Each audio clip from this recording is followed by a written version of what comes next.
Paper ఆవిష్కరణ ఉద్దేశం ఏంటంటే రాబోయే రోజుల్లో విలేజ్కి ఎన్నికైనటువంటి సర్పంచ్ గురించి, ఆ సర్పంచ్ గెలిచిన తర్వాత గ్రామానికి ప్రథమ పౌరుడు అవుతాడు.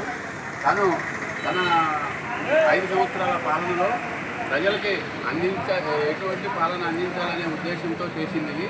దీన్ని ఏ పార్టీకి వ్యతిరేకంగా కానీ ఏ వ్యక్తికి వ్యతిరేకంగా కానీ పెట్టినటువంటి విషయం కాదు.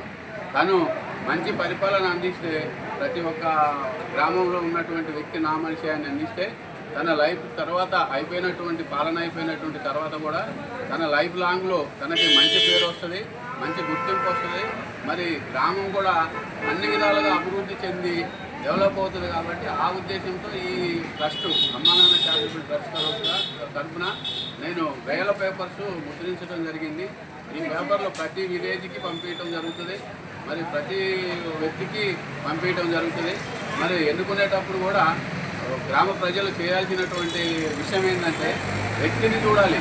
గ్రామంలో సర్పంచ్ అనే వ్యక్తి ప్రథమ పౌరుడు కాబట్టి పార్టీలకు అతీతంగా వ్యక్తిని చూసి వ్యక్తిని మనము సెలెక్ట్ చేసుకొని ఆ వ్యక్తికి ఎదురు లేకుండా గెలిపించుకోవాల్సినటువంటి బాధ్యత మరి ప్రజల మీద కూడా ఉంది. కాబట్టి మంచి వ్యక్తిని గెలిపించుకుంటే మరి విలేజ్ మంచి డెవలప్ అవుతుంది, అభివృద్ధి చెందుతుంది, మరి బాగుంటుంది. కాబట్టి ఆ ఉద్దేశంతో చేయాలనే అభిప్రాయంతో ఈ పేపర్ ముద్రించడం జరిగింది. ఇది గమనించి రాబోయే రోజుల్లో ఎలక్షన్ వస్తాయి కాబట్టి పార్టీలకు అతీతంగా అందరూ ఓటేసి మంచి వ్యక్తిని గెలిపించుకోవాలనే ఉద్దేశంతో చేయడం జరిగింది. కాబట్టి